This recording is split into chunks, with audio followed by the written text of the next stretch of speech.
حضرت ابو ہریرہ رضی اللہ تعالی عنہ فرماتے ہیں کہ جب خیبر فتح ہوا تو حضور کریم صلی اللہ علیہ وسلم کی خدمت میں زہر ملا ہوا بکری کا گوشت پیش کیا گیا۔ آپ صلی اللہ علیہ وسلم نے ارشاد فرمایا، یہ جو یہودی ہیں انہیں میرے پاس لاؤ، تو انہیں آپ کے پاس لایا گیا۔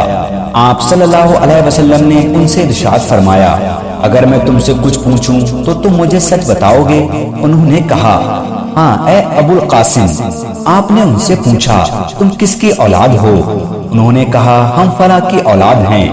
آپ نے ارشاد فرمایا، تم جھوٹ بولے، بلکہ تم فلاں کی اولاد ہو۔ کہنے لگے، آپ سچ کہتے ہیں اور اچھا کہتے ہیں۔ پھر حضور نے فرمایا، اگر میں تم سے کچھ پوچھوں تو تم مجھے صحیح بتاؤ گے؟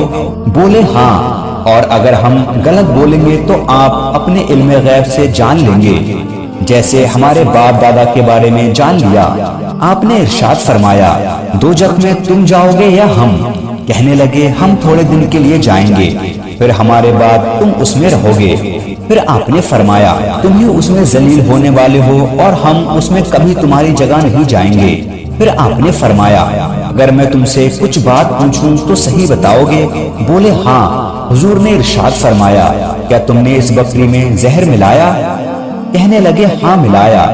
آپ نے فرمایا، ایسا تم نے کیوں کیا؟ بولے، ہم نے یہ ارادہ کیا کہ اگر آپ جھوٹے نبی ہیں تو ہم کو آپ سے نجات مل جائے گی، اور اگر آپ سچے نبی ہیں تو یہ زہر آپ کو کچھ نقصان نہیں پہنچائے گا۔ اس حدیث سے معلوم ہوا کہ اللہ رب العزت نے اپنے پیارے محبوب محمد مصطفیٰ صلی اللہ تعالی علیہ وسلم کو غیب کا علم عطا فرمایا ہے، اسی لیے آپ نے بکری میں زہر کو جان لیا، اور ان لوگوں نے آپ کا امتحان لینے کے لیے اپنے باپ کا نام غلط بتایا تو وہ بھی آپ نے جان لیا اور صحیح نام بتا دیا، اور ان یہودیوں کو بھی آپ کی سچائی اور علم غیب پر یقین تھا، اسی لیے ان لوگوں نے کہا کہ اگر ہم جھوٹ بولیں گے تو آپ جان جائیں گے۔